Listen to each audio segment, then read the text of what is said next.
Hey guys, welcome back to our channel Newton's Hub, a complete place for learning. So guys, अभी तक हम लोग देख चुके हैं सिग्मा बॉन्ड पाई बॉन्ड को कैसे कैलकुलेट किया जाता है। हमने 3D रिप्रेजेंटेशन देख ली थी ऑर्गेनिक कंपाउंड्स की कि उनको 2D पर और 3D पर कैसे रिप्रेजेंट किया जाता है। तो आज की इस वीडियो में हम बात करेंगे क्लासिफिकेशन ऑफ ऑर्गेनिक कंपाउंड्स की कि ऑर्गेनिक कंपाउंड्स को कौन कौन सी बेसिस पर कौन कौन सी क्लासेस में हम क्लासिफाइड कर सकते हैं। तो चलिए आज की इस वीडियो को शुरू करते हैं।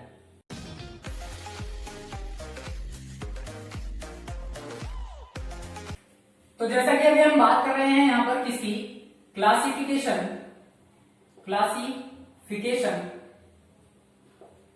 Of organic compounds.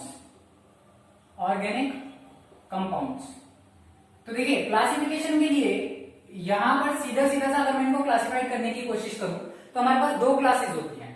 पहली जो चीज है, अगर मैं क्लासिफिकेशन की बात कर रहा हूं तो उसमें जो पहली चीज आती है वो आती है कि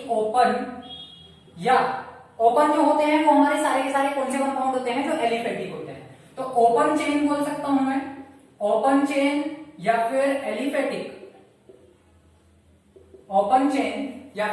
एलिफेटिक कंपाउंड्स। जो ऑर्गेनिक कंपाउंड है उनमें जो पहली क्लास है क्लासिफिकेशन की वो क्या है, ओपन चेन या एलिफेटिक कंपाउंड्स हैं।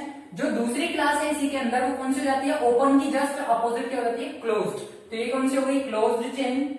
या एलिफेटिक की जो जस्ट अपोजिट है वो कौन सी हो जाती है, एरोमेटिक। ठीक है, तो लेकिन हम एरोमेटिक को यहां पर नहीं लेंगे।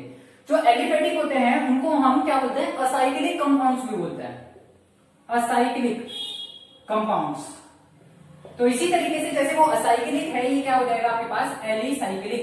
ये क्या बन जाएगा, एलिसाइक्लिक कंपाउंड्स। तो हमारे पास दो क्लासिफिकेशन में बेसिस आ गए। पहली चीज क्या होगी हमारे पास, एक होती है ओपन चेन स्ट्रक्चर्स जिनको हम क्या बोलते हैं, एलिफेटिक कंपाउंड्स बोलते हैं। दूसरी होती है क्लोज चेन स्ट्रक्चर्स जिनको हम क्या बोलते हैं, एलिसाइक्लिक कंपाउंड्स बोलते हैं। बारी बारी से इनके क्लासिफिकेशन की हम लोग बात करेंगे। तो सबसे पहले मैं यहां लेकर के चल रहा हूं ओपन चेन स्ट्रक्चर्स को। कौन सी ऐसी स्ट्रक्चर्स हैं जो कि ओपन चेन स्ट्रक्चर हैं। तो अगर मैंने बात करी आपसे कि आप क्लासिफाई कीजिए ओपन चेन स्ट्रक्चर्स यानी कि एलिफेटिक कंपाउंड्स, है ना, इनका जस्ट दूसरा नाम क्या हो गया, एलिफेटिक कंपाउंड्स। तो एलिफेटिक कंपाउंड्स आप लोगों ने पहले भी पढ़े हैं। क्या होते हैं एलिफेटिक कंपाउंड्स, दीज स्ट्रक्चर्स या these compounds contains only carbon and hydrogen either saturated और अनसैचुरेटेड। तो ये आपके पास क्या होते हैं, ये होते हैं हमारे एलिफेटिक या फिर ओपन चेन स्ट्रक्चर्स। जो ये कंपाउंड्स हैं उनके पास केवल क्या होता है, कार्बन और हाइड्रोजन होते हैं। ये सैचुरेटेड हो सकते हैं और अनसैचुरेटेड भी हो सकते हैं। यानी सिंपल लैंग्वेज में अगर मैं आपसे बात कहूं तो ये क्या होते हैं, या तो होते हैं एल्केन, या होती हैं एल्कीन, और या होती हैं एल्काइन। क्यों, क्योंकि एल्केन कौन सी क्लास है जिसमें कार्बन और कार्बन के बीच पाया जाता है सिंगल बॉन्ड। एल्केन कौन सी क्लास है जिसमें कार्बन कार्बन के बीच मिलता है डबल बॉन्ड। और एल्काइन कौन सी क्लास है जिसमें कार्बन कार्बन के बीच मिलता है ट्रिपल बॉन्ड। तो ये वाली जो दो कैटेगरी हैं ये कौन सी हो गई, अनसैचुरेटेड एलिफेटिक कंपाउंड्स हो गए। और जो एल्केन है वो कौन सा हो गया, सैचुरेटेड एलिफेटिक कंपाउंड हो गया। अगर मैं एग्जांपल की आपसे बात करता हूं तो एग्जांपल के तौर पे आप ले सकते हैं, जैसे कि मान लीजिए CH3 CH2 CH2 CH3। ये क्या है आपके पास, एक एल्केन है क्योंकि सारा सैचुरेटेड है, single bond carbon containing atoms है सारे के सारे। अगर मैं एल्केन की बात करता हूं आप लिख सकते हैं CH3 CH2 single bond CH double bond CH2। ये क्या हो गया आपके पास, एल्कीन हो गया। क्यों हो गया, क्योंकि इसके पास क्या आ रहा है, डबल बॉन्ड आ रहा है। ट्रिपल बॉन्ड की मैं बात करता हूं तो जो सबसे पहला एग्जांपल यही है, acetylene CH triple bond CH। ये क्या है, एक एल्काइन है, यानी कि यहाँ पे कार्बन कार्बन के बीच में ट्रिपल बॉन्ड है। या एक और फर्दर एग्जांपल ले लेते हैं, CH3C triple bond C single bond CH2 single bond CH3। ये भी क्या है आपके पास, एल्काइन है। क्यों, क्योंकि इसके अंदर क्या आ रहा है, ट्रिपल बॉन्ड आ रहा है। तो ये तो क्लासिफिकेशन हो गया हमारा ओपन चेन स्ट्रक्चर्स का या फिर एलिफेटिक कंपाउंड्स का, या मैं इनको कहूंगा असाइक्लिक कंपाउंड्स। तो इस तरीके से हमने क्या क्लासिफाई किया, ओपन चेन स्ट्रक्चर को। सिमिलरली हम बात करेंगे किसी क्लोज्ड चेन स्ट्रक्चर्स। ऐसी कौन सी स्ट्रक्चर्स हैं, ऐसे कौन से कंपाउंड्स हैं जिनको क्लोज्ड चेन स्ट्रक्चर में या एलिसाइक्लिक कंपाउंड्स हम बोलते हैं, या इनका जस्ट दूसरा एक और नाम होता है रिंग स्ट्रक्चर्स। क्योंकि इन सभी कंपाउंड्स के अंदर क्या बनती है, रिंग बनती है। तो इनको हम रिंग कंपाउंड्स भी बोलते हैं या रिंग स्ट्रक्चर्स भी बोलते हैं। चलिए अब बात करते हैं हम इनके क्लासिफिकेशन की, इनको फर्दर क्लासिफाई करेंगे और देखेंगे कि इनके अंदर कौन कौन से कंपाउंड्स को रखा गया है। तो गाइस अभी हम बात कर रहे हैं किसकी, रिंग स्ट्रक्चर्स की या क्लोज्ड या फिर रिंग या फिर एलिसाइक्लिक कंपाउंड्स की। अब हम इनको फर्दर क्लासिफाई करते हैं। तो इनके क्लासिफिकेशन का जो सबसे पहला बेस है वो है होमोसाइक्लिक कंपाउंड्स और हेट्रोसाइक्लिक कंपाउंड्स। देखिए बहुत ध्यान से समझिएगा, होमोसाइक्लिक कंपाउंड्स और दूसरा इसी में आ जाता है हेट्रोसाइक्लिक कंपाउंड्स। अब दोनों के नामों में क्या है, देखिए बहुत छोटी सी चीज है। होमो का मतलब होता है सेम, होमो का क्या मतलब होता है, सेम, यानी कि एक ऐसा कंपाउंड जिसमें सारे एटम्स एक जैसे हों, यानी कि दे कंटेन्स ओनली कार्बन एटम्स। ये क्या करते हैं, कार्बन एटम्स को कंटेन करते हैं। लेकिन हेट्रोसाइक्लिक कंपाउंड्स में क्या आ जाता है, कंटेन्स अदर एलिमेंट्स और एटम्स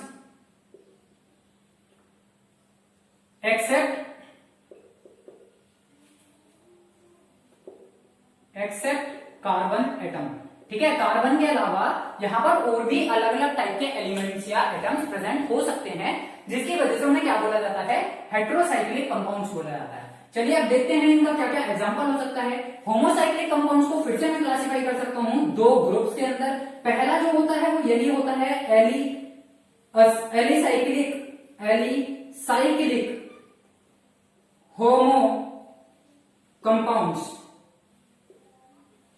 ठीक है, एलिसाइक्लिक होमो कंपाउंड्स बोल दीजिए या होमो एलिसाइक्लिक कंपाउंड्स बोल दीजिए, बात वही होगी।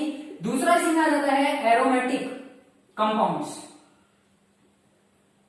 ठीक, तो जो एलिसाइक्लिक होमो कंपाउंड्स है वो सिमिलर बिल्कुल होमोसाइक्लिक कंपाउंड्स के जैसे हैं, यानी कि यहां पर क्या बनेगी, रिंग बनेगी। अब रिंग बनेगी तो कौन से वाले कंपाउंड्स होने वाले हैं, मान लीजिए मैंने ये लिया, ये क्या है, एक होमोसाइक्लिक कंपाउंड है क्योंकि सारे के सारे क्या है, कार्बन प्रेजेंट है। और अगर मैं इनकी वैलेंसी पूरी करता हूं तो ये CH2 ये CH2 ये CH2 एक साइकिल इन्होंने बनाया। होमोसाइक्लिक इनको इसलिए बोला जा रहा है क्योंकि सभी के बीच में क्या प्रेजेंट है, कार्बन और हाइड्रोजन प्रेजेंट है।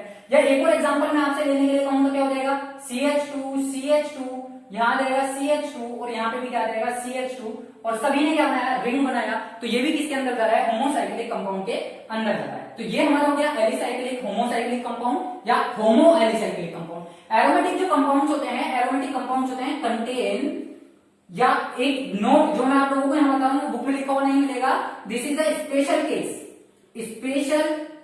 केस और स्पेशल कंपाउंड्स और special class of compounds contains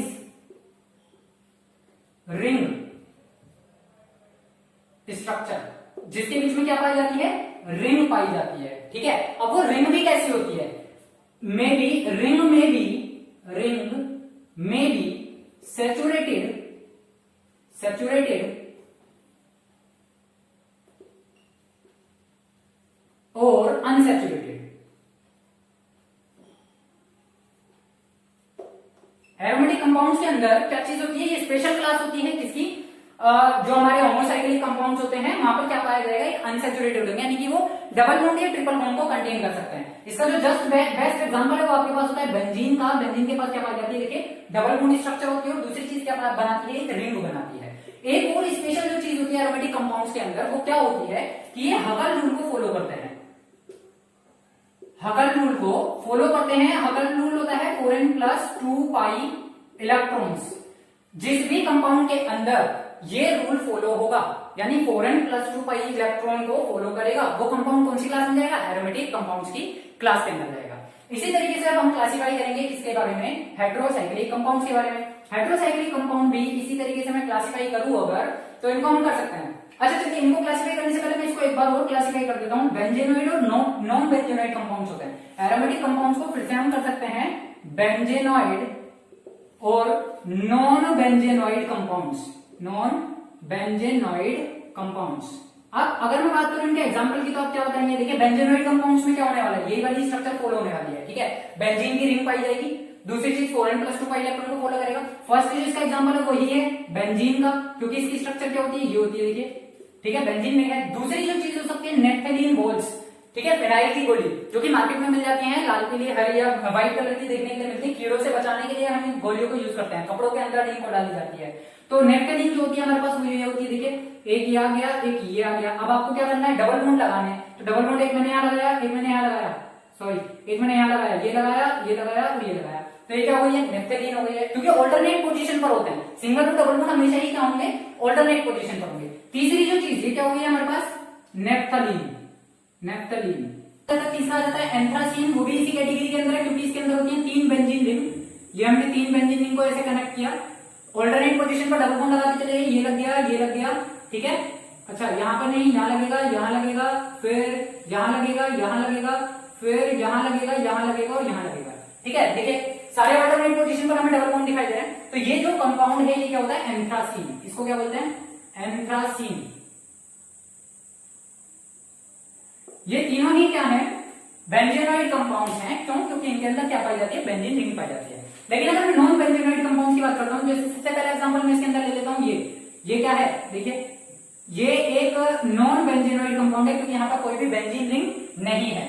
या फिर मैं दूसरे एग्जांपल की बात करता हूं, तो ये आपके पास क्या है, ये लगाइए इस तरीके से, ये क्या नहीं है, एक डबल बॉन्ड बेंजीन रिंग नहीं है। तो इस टाइप के जितने भी कंपाउंड्स होते हैं जिनके अंदर बेंजीन रिंग नहीं होती, यानी कि 6 कार्बन वाले कंपाउंड्स प्रेजेंट नहीं है, 6 से ज्यादा है, 6 से कम है, लेकिन फिर भी वो साइक्लिक है, वो किसके अंदर क्लासिफाइड होंगे, नॉन बेंजीनोइड कंपाउंड्स के अंदर आएंगे। और अगर वो 4n+2 pi इलेक्ट्रॉन रूल को फॉलो कर रहे हैं, यानी हकल रूल को फॉलो कर रहे हैं, तो वो क्या करेंगे, एरोमेटिक कंपाउंड्स करेंगे। अभी हम फर्दर क्लासिफिकेशन कर रहे हैं किसका, हेटेरोसाइक्लिक कंपाउंड्स का। तो देखते हैं हेटेरोसाइक्लिक कंपाउंड्स के अंदर कौन कौन से कंपाउंड रखे गए हैं और क्या क्या उनके एग्जाम्पल्स हैं। तो गाइस बात कर रहे हैं हम हेटेरोसाइक्लिक कंपाउंड्स की क्लासिफिकेशन की। उसी में सबसे पहली जो चीज मैंने आप लोगों को बताई कि जो हेटेरोसाइक्लिक कंपाउंड्स होते हैं उसमें अपार्ट फ्रॉम कार्बन एटम और भी अदर एलिमेंट्स एटम्स प्रेजेंट हो सकते हैं, लाइक सल्फर प्रेजेंट हो सकता है, नाइट्रोजन प्रेजेंट हो सकता है, ऑक्सीजन प्रेजेंट हो सकता है, ठीक है। यानी कि ओड एलिमेंट कोई भी कार्बन के अलावा कोई भी एक ओड एलिमेंट वहां पर अगर प्रेजेंट हुआ तो वो कंपाउंड किस क्लास में जाएंगे, हेटेरोसाइक्लिक कंपाउंड्स में जाएंगे। फॉर एग्जांपल मैंने आपसे कहा, जैसे मान लीजिए एक एग्जांपल मैं ले लेता हूँ, यहाँ पे ये बेंजीन की जो पूरी रिंग होती है वहां पे मैंने एन लगा दिया, ठीक है। और मैं अगर ऑल्टरनेट पोजीशन पर बॉन्ड्स लगाता हूं तो ये लग गया, तो ये क्या हो गया, हेटेरोसाइक्लिक कंपाउंड हो गया। हेटेरोसाइक्लिक कंपाउंड में जैसे कि एक मैंने ये एग्जांपल बना दिया, यहाँ पे मैंने ऑक्सीजन लगा दिया, तो ये भी किसमें चला जाएगा, हेटेरोसाइक्लिक कंपाउंड्स में चला जाएगा। मान लीजिए मैंने एक ये स्ट्रक्चर लगा दी थी बेंजीन रिंग में ही, यहाँ पर ऑक्सीजन लगा देता हूँ, ऑल्टरनेट पोजीशन पर डबल बॉन्ड लगा देता हूँ, तो ये क्या बन गया, एक ये भी हेटेरोसाइक्लिक कंपाउंड बन गया है। तो ये जो क्लास होती है जिसमें कार्बन के अलावा एक ओड एलिमेंट भी प्रेजेंट हो जाए, लाइक नाइट्रोजन, ऑक्सीजन या फिर, अच्छा यहाँ पर ठीक है, तो अगर मैं कोई भी एक ओड एलिमेंट प्रेजेंट कर देता हूँ, इसकी जगह पे मैं सल्फर भी यूज कर सकता हूँ, ठीक है ना। तो कुल मिलाकर के ऐसे जो कंपाउंड्स होंगे वो कैसे होंगे, हेटेरोसाइक्लिक कंपाउंड। एप्लीकेशन की बात कर रहे हैं तो हेटेरोसाइक्लिक कंपाउंड्स को हम हेटेरोसाइक्लिक एरोमेटिक कंपाउंड्स भी बोल देते हैं। तो heterocyclic aromatic compounds, heterocyclic aromatic compounds कौन से होने वाले हैं, जिनके अंदर क्या पाई जाए, रिंग पाई जाए, बेंजीन की रिंग होनी चाहिए और एक ओड एलिमेंट प्रेजेंट होना चाहिए। जैसे कि सबसे पहला जो एग्जांपल है वो मेरे पास है फ्यूरान का, जो कि मैंने यहाँ पर आपको लोगों को बना करके दिखाया। ये 5 मेंबर कार्बन रिंग होती है, ठीक है। ये कैसी है, एरोमेटिक स्ट्रक्चर है। एरोमेटिक स्ट्रक्चर क्यों है, 5 मेंबर कार्बन रिंग है, एरोमेटिक स्ट्रक्चर है, क्यों, क्योंकि हकल रूल को फॉलो करेगा। अच्छा तो ये कैसी स्ट्रक्चर होगी, फ्यूरान, तो ये क्या है, हेटेरोसाइक्लिक। हेटेरोसाइक्लिक में भी कौन सा, एरोमेटिक कंपाउंड है। ये कौन सा आ गया हमारे पास, ये हो गया पायरान। पायरान भी कैसी स्ट्रक्चर है, ये भी एक हेटेरोसाइक्लिक एरोमेटिक कंपाउंड है। अगर मैं इसकी बात करता हूं तो ये कौन सी वाली स्ट्रक्चर हो गई, पायरिडीन। ये बेस्ट एग्जांपल है आपके सामने किसकी, हेटेरोसाइक्लिक एरोमेटिक कंपाउंड्स की। हेटेरोसाइक्लिक कंपाउंड्स को हम नॉर्मली 2 क्लासेस में बोलते हैं, जिनमें से फर्स्ट क्लास आपकी हेटेरोसाइक्लिक कंपाउंड्स की होगी और जो दूसरी क्लास होगी वो होगी heterocyclic aromatic compounds. Heterocyclic compounds के लिए और भी कुछ एग्जांपल्स हो सकते हैं आपके सामने, जरूरी नहीं है कि वो यही वाली स्ट्रक्चर आपके सामने देखने के लिए मिले। मान लीजिए एक स्ट्रक्चर आपके सामने बनी हुई है और यहां पर जुड़ा हुआ है, तो ये भी क्या होगा, एक हेटेरोसाइक्लिक क्या होगा, एरोमेटिक कंपाउंड होगा, ठीक है। क्यों, क्योंकि यहां पर ये जो साइकिल है ये ओड एलिमेंट्स को यानी कि नाइट्रोजन को कंटेन करके रखी हुई है कार्बन के अलावा। तो इस टाइप की जितनी भी क्लासिफिकेशन है यहाँ पर ये कंप्लीट होते हैं। ऑर्गेनिक कंपाउंड्स को इस जगह पर ही हम रोक देते हैं। तो ये जो क्लासिफिकेशन है इसी के बेसिस पर आपकी पूरी ऑर्गेनिक केमिस्ट्री आगे चलने वाली है। नेक्स्ट क्लास में हम बात करेंगे होमोलोगस सीरीज की, यानी ऑर्गेनिक कंपाउंड्स को हम फंक्शनल ग्रुप्स के बेसिस पर या होमोलोगस सीरीज के बेस पर किस तरीके से क्लासिफाइड कर सकते हैं। तब तक के लिए आप लोग पढ़ते रहिए, बढ़ते रहिए, मिलते हैं नेक्स्ट वीडियो में।